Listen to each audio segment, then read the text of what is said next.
حضرت عمر رضی اللہ تعالیٰ نے ایک شخص کو دیکھا، وہ بڑا ایسے ایسے عارضی سے چل رہا تھا. وہ فرمایا بیمار ہو؟ میں نے کہا نہیں. تو کیوں چل رہے ہو؟ میں عارضی انکساری. فرمایا یہ عارضی اور انکساری نہیں ہے، یہ تو بیماروں کی طرح تم چل رہے ہو، صحیح طرح چلو. اللہ کے نبی صلی اللہ علیہ وسلم تیزی سے چلتے تھے، بعض اوقات صحابہ کو آپ دوڑ کر آپ کو پکڑنا پڑتا، آپ تک پہنچنا پڑتا. ہاں ایک ایسی جگہ ہے کہ جہاں پر اکڑ کے بھی چل سکتے ہیں، اور وہ جگہ میدان جنگ، دشمن سے مقابلہ ہو رہا ہو، دشمن کے سامنے آپ اکڑ کے چل سکتے ہیں. اب آتے ہیں تکبر کی مختلف صورتیں جو ہمارے معاشرے کے اندر رائج. پہلی صورت اکڑ اکڑ کر چل.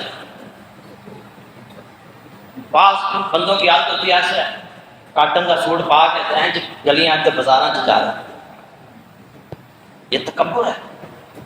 اللہ رب العزت کو یہ چال پسند نہیں ہے. اللہ رب العزت نے فرمایا بلا تصعر خدک للناس، لوگوں کو حقیر سمجھتے ہوئے، اپنے آپ کو بڑا تصور کرتے ہوئے ان سے منہ نہ موڑنا، منہ پھلا کر نہ گزر جانا. ولا تمشی فی الارض مرحا، اور زمین پر اکڑ کر نہ چلنا. ان اللہ لا یحب کل مختال فخور، اللہ تعالیٰ تکبر کرنے والے، فخر کرنے والے شخص کو پسند نہیں کرتا.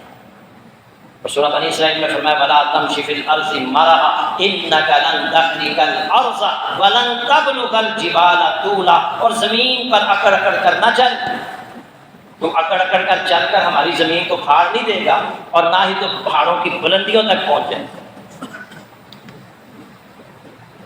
اور اللہ کے نبی صلی اللہ علیہ وسلم فرمایا ایک آدمی اپنی دونوں چادریں پہنے ہوئے اکڑ اکڑ کر چل رہا، قد اعجبته نفسه، خود پسندی میں مبتلا ہو چکا تھا. فخسف اللہ به الارض، اسی دوران اللہ نے اسے زمین میں دنسا دیا. اس کا اکڑ اکڑ کر چلنا اللہ کو ناپسند ہوا، اللہ نے پسند نہیں کیا، اسے زمین میں دنسا دیا. اور اللہ کے نبی صلی اللہ علیہ وسلم فرما رہے ہیں، صحیح مسلم کی حدیث ہے، قیامت تک وہ زمین کی گہرائی میں، زمین کے اندر دنستا چلا جائے. اور اسی طرح اللہ کے نبی صلی اللہ علیہ وسلم کا فرمان ہے من تعظم فی نفسہ او اختال فی مشیتہ، جو شخص اپنے آپ کو بڑا جانے اور اکڑ اکڑ کر چلے، لقی اللہ وہو علیہ غضبان، وہ اللہ تعالیٰ سے اس حال میں ملے گا کہ اللہ اس پر غصے سے بھرا ہوا ہوگا. اللہ اس سے غصے سے بھرا ہوا ہوگا، غضبان، اللہ اس سے سخت ناراض ہوگا. اور جب اللہ ناراض ہوگا تو اللہ تعالیٰ اسے جنت میں داخل کرے گا.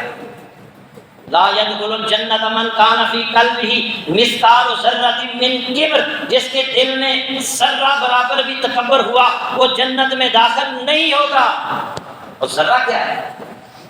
ذرہ یہ ہے آپ کمرے کے اندر بیٹھے ہیں، کمرے میں اندھیرا ہے، باہر سے ایک سوراخ، کمرے کے اندر ایک سوراخ ہے، اس سے باہر سے روشنی آ رہی ہے سورج کی، اس میں جو چھوٹے چھوٹے ذرات آپ کو نظر آ رہے ہیں وہ ذرہ ہے. اگر اتنا بھی تکبر ہوا تو وہ شخص جنت میں داخل نہیں ہوگا.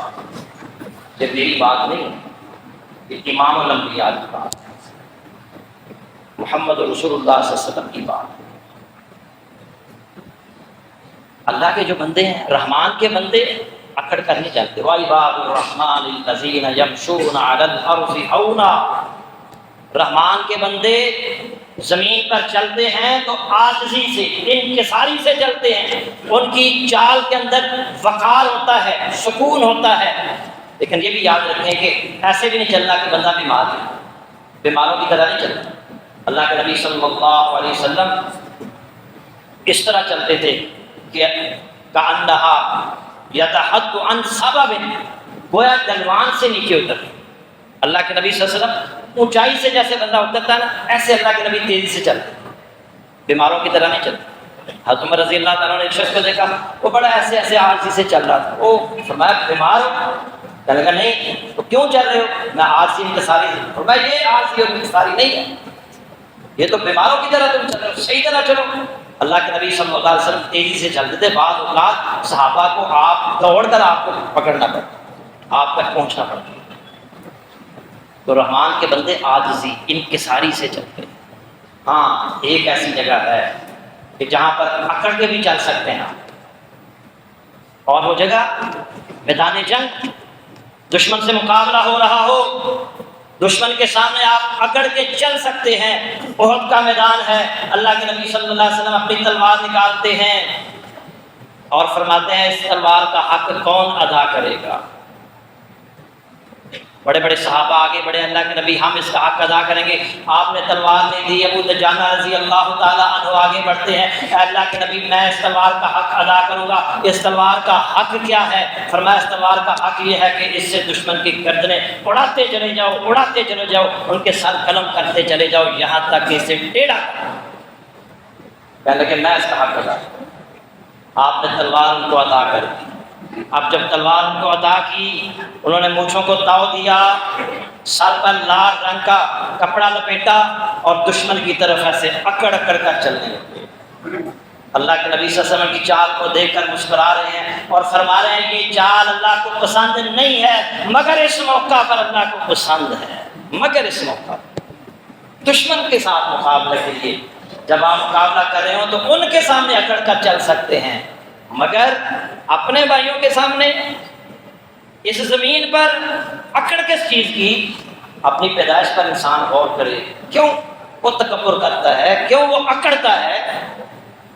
یہاں ضمن یہ بات بھی سمجھ حضرت ابو دجانہ رضی اللہ تعالیٰ نے واقعتاً اللہ کے نبی کی تلوار کا حق ادا کیا، دشمن میں گھسے اور ان کے سر قلم کرتے گئے، سر قلم کرتے گئے، دشمن آگے بڑھتے چلے جا رہے ہیں، دشمن کو جہنم رسید کرتے چلے جا رہے ہیں، اور پھر ایک آواز ان کے کانوں میں پہنچتی ہے، ایک ایسی آواز جو لوگوں کو جنگ پر ابھار رہا ہے، ان کے اندر جوش و جذبہ پیدا کر رہا ہے، دشمن کے اندر جو ہے نا جوش و جذبہ پیدا کر کے انہیں جنگ کے لیے ابھار رہا ہے۔ حضرت ابو دجانہ رضی اللہ تعالیٰ عنہ سوچتے ہیں سب سے پہلے مجھے اس کی خبر لینی چاہیے، یہ تو ان کے اندر جوش و جذبہ پیدا کر رہا ہے۔ اللہ کے نبی کی تلوار لے کر اس کے سر پر پہنچ گئے، تلوار اٹھائی اس کی گردن اڑانے کے لیے، تو اس نے کہا یا ویلا، ہائے تباہی۔ اور اس نے جب ایسے دیکھا حضرت ابو دجانہ کی طرف، جو ایک عورت تھی، ابو دجانہ رضی اللہ تعالیٰ عنہ فوراً تلوار پیچھے ہٹا لیتے ہیں کہ اللہ کے نبی کی تلوار کے ساتھ میں کسی عورت کا سر قلم نہیں کروں۔ یہاں یہ بات سمجھنے کہ صحابہ کو اپنے جذبات پر کتنا کنٹرول تھا، جذباتی نہیں تھے وہ۔ این لڑائی کے موقع پر جب دشمن کے ساتھ انتہائی بندہ غصے میں ہوتا ہے، اس موقع پر بھی ان کو جذبات پر کتنا قابو تھا، کتنا کنٹرول تھا۔ اور میرے بھائیوں اپنے جذبات پر کنٹرول کرو، کہیں ایسا نہ ہو کہ کل قیامت والے دن اس تکبر کے ساتھ اللہ کے دربار میں جب تم حاضر ہو تو پھر فیصلہ جہنم کی صورت میں۔